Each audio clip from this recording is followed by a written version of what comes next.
Okay, now I want to show you one of the things that I might do if I'm connecting two fast phrases to each other. Oftentimes, subliminally, I'll try to pick two lines that are kind of mutually exclusive, which means they're completely different on their own. Therefore, when you put them together, it makes something that's totally different, and I'll show you how to come up with these things and how I practice them. But as long as you're coming up with them and putting them together, there's a million ways to practice them. I'll show you my own thingy here, and we'll see what happens. So let's try a fast run like this. We're not going to play it that fast, but a run that potentially could be really fast, something like this.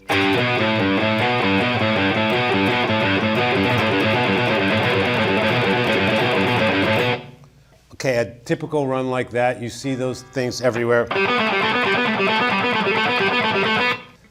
That would be the first of the two licks that we're talking about. Of course, you can always connect more, and we'll get to that later. But right now, I just want to get in the habit of connecting two runs together. Let's come up with a second run to come up with. Something like, I think I had a run like this in one of the other segments, but try...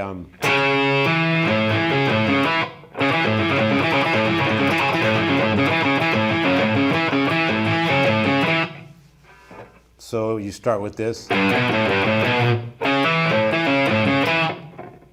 So number-wise, it sounds like we're doing 6 notes and then 8 notes. That will be interesting because when you do them consecutively, it's not going to sound terribly much like an exercise.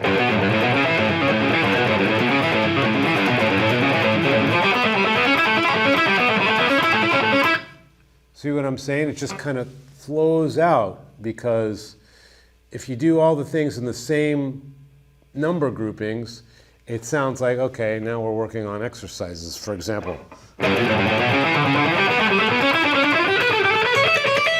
That type of thing, which I guess there's some time that it might benefit you to do that, but we're talking about the way I think here, and I try to avoid those things as much as possible. Obviously, sometimes I wind up doing those too, like everyone, but let's try to think above that type of thing and do a pattern like this.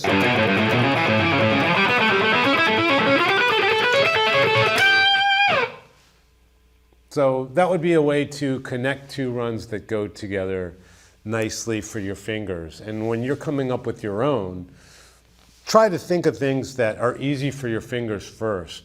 This one might work for you, it might not. So otherwise, you might want to think of another pattern that's similar, or it's similar maybe only in the way that there's a 6-note pattern and an 8-note pattern after it. It really doesn't matter. We're just talking about connecting fast runs. Let's come up with another one here.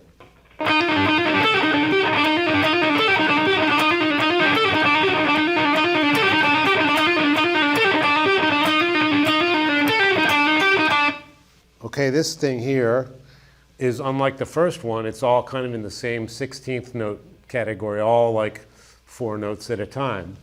But I want you to see how it's 2 licks connected together.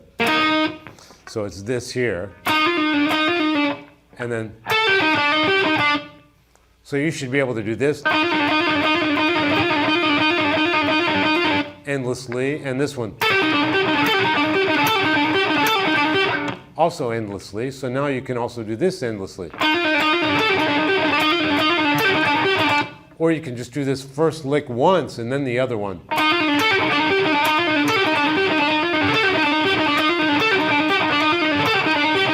So you see how creating these patterns work? It's really kind of just like picking one and picking another and putting them together, and then maybe subtracting notes, playing them less times or more times, and it's really up to you. All right, here's one more that also has different numbers for each phrase. So the first lick would be,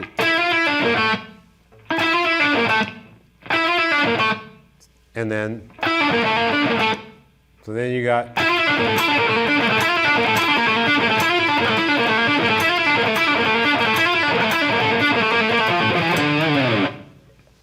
type of thing. So it's just nice to have the ability to do these kind of anywhere, at random, at any time. So what this takes is just kind of blind random practice. There's really not a ton of musical theory involved in developing the mechanics to do this type of thing. You just have to do the work and do it with many different numbers and many different fingerings. And it's just something that must be done if you intend to play these kind of long, fast lines at any time. But it's really not very difficult if you understand that a lot of the fast lines are just many short lines connected. So the sooner you get in the habit of connecting these little lines that are easy on their own, they'll eventually become these long lines that sound more difficult than they probably are. But they're difficult if you're not used to connecting lines. You know what I'm saying?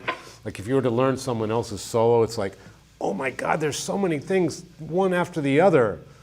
But in reality, for the person playing it, it's very likely that they're just connections like what I'm just talking about here that the player is very used to doing. So I have, of course, my own connections that I have for many of these type of things, but hopefully these couple of examples will help you get that concept. The concept is more important than the content. So once you learn this content, then I want you to apply this concept to things that work well for you.